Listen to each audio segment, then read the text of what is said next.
Here's the second session I played, this time at 10 cent 25 cent. In the first hand on the top right, we call and open blind versus a player who is sitting with less than 100 big blinds, usually a sign of a weaker player. When we're checked to on the flop, I'm expecting a player like this to be fairly straightforward in their approach, and thus they won't check too many strong hands and will often check total air hands. We can therefore get away with a small bet to take the pot down now or to attack future streets if they just call.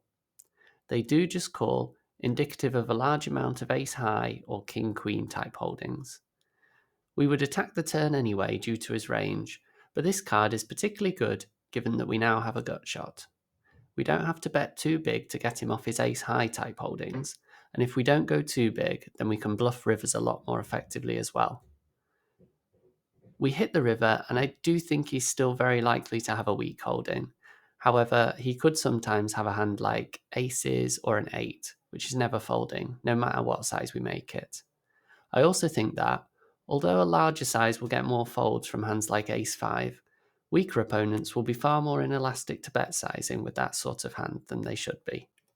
On the bottom right, we make a small lead with a hand which has some equity, but will likely have to check fold. We're trying to see a turn cheaply or get folds from hands like king queen, ace high, or pocket fours.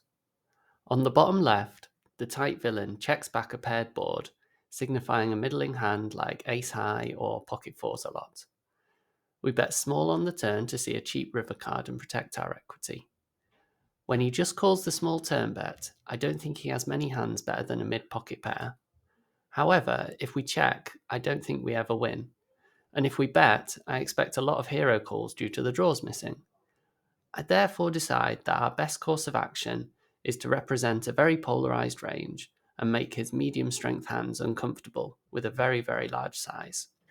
He's a tighter player, so I'd imagine he's trying to not make too many very, very big hero calls. Bottom right, we have another spot where we're donking small with a no equity hand, this time on a monotone board. And top left, we open the button light into two weaker players. Our donk with king 4 doesn't work, and we give up the turn, but the river presents us with an opportunity. We should now be able to get him off one pair no club hands, along with missed straight draws. We can easily represent a club ourselves, and the play doesn't have to work very often to be profitable. Unfortunately, we get raised, so we have to fold. And top right, we fold ace high on the paired board due to button's larger c-bet sizing. On the bottom left, we call pre-flop and flop goes check-check. On the turn, we have another spot where we don't want to check fold. Check call is not very appealing, but a large bet is overplaying our hand. Another good spot to bet small. Great to freeze the action here against a hand like ace-jack. On the bottom right, we flop a monster, but it becomes significantly weaker on the turn. I still like to try to get the check raise in on the flop though, as the board will be bet very often. On the turn, we try to get some value, and on the river, we just hope he doesn't notice the straight on the board and somehow folds.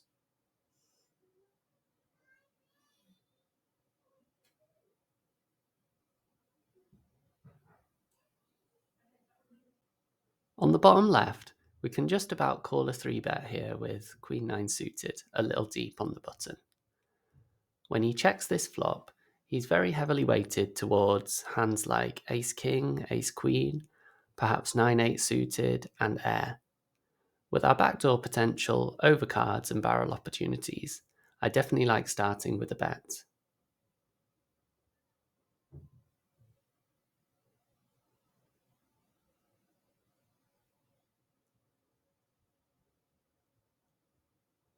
And on the top right, we see another little donk with a hand which has to check fold.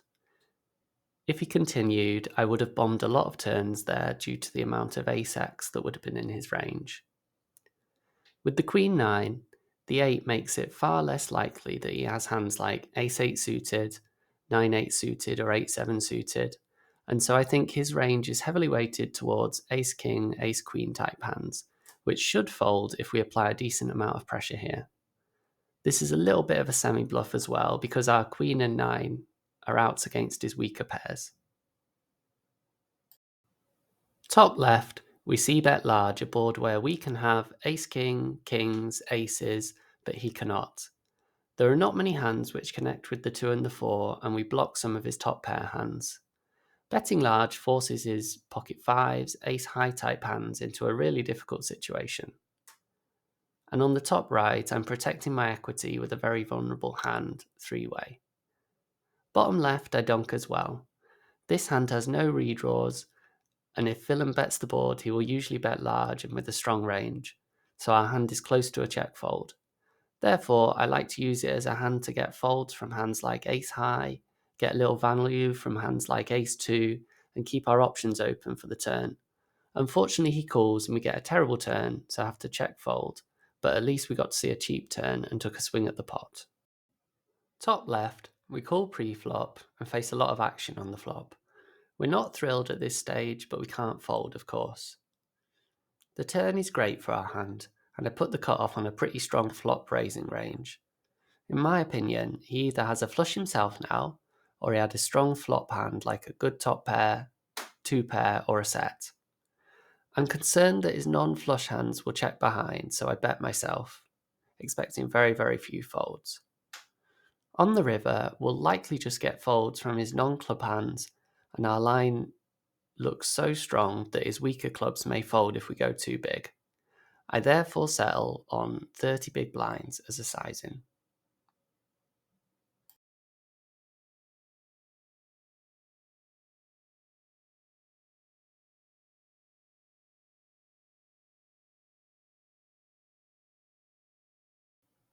On the bottom right, we call a 4 big blind open raise from a weaker player with pocket 5s.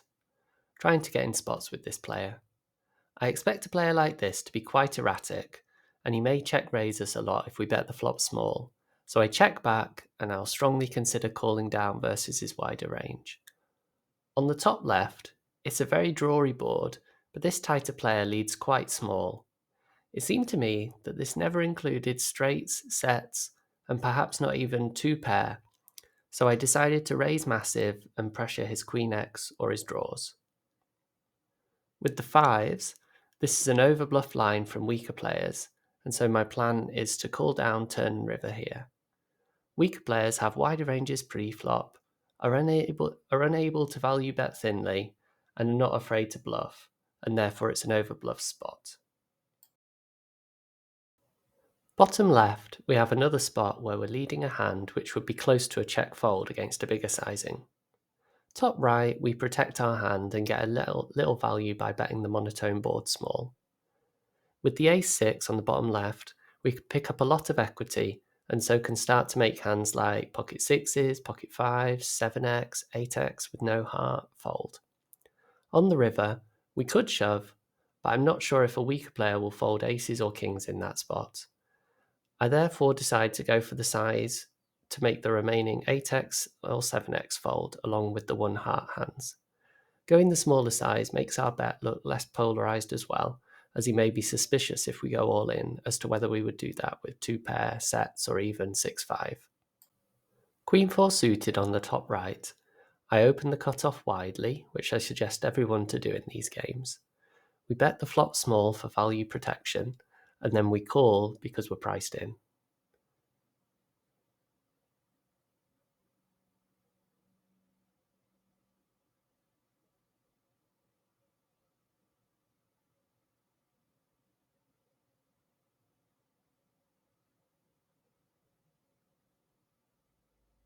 After the turn goes check-check, I think I'm rarely winning at showdown, but our opponent almost certainly does not have a flush. We, however, could easily have a flush. He may have 7-6, but he would be very likely to bluff turn with that hand, so we're slightly more likely to have a straight as well. I therefore like the idea of going all in here. He can still have sets and 2-pair, and so we want to bet a size where that will simply not just snap call us. With the 3-2 on the top left, we get a similar spot.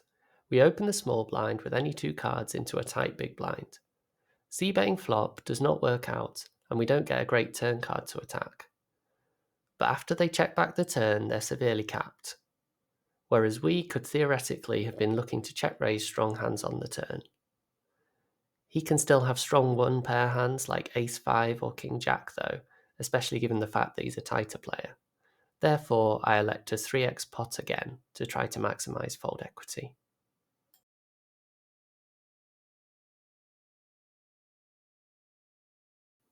In these two sessions, I largely focused on stealing little pots from the tighter players, getting in pots with the weaker, looser players, and then made sure to only get a lot of money in when I had a very good hand.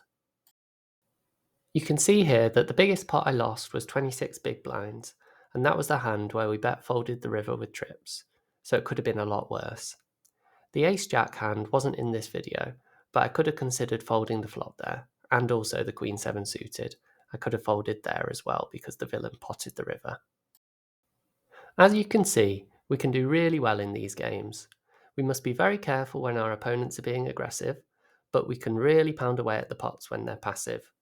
Keep an eye on what type of a mindset your opponent has and then adjust accordingly. As always, if you have any questions related to this topic or any questions at all, I offer a free coaching service in the VIP Grinders Discord server. Feel free to come in and ask anything you like. I look forward to seeing you there.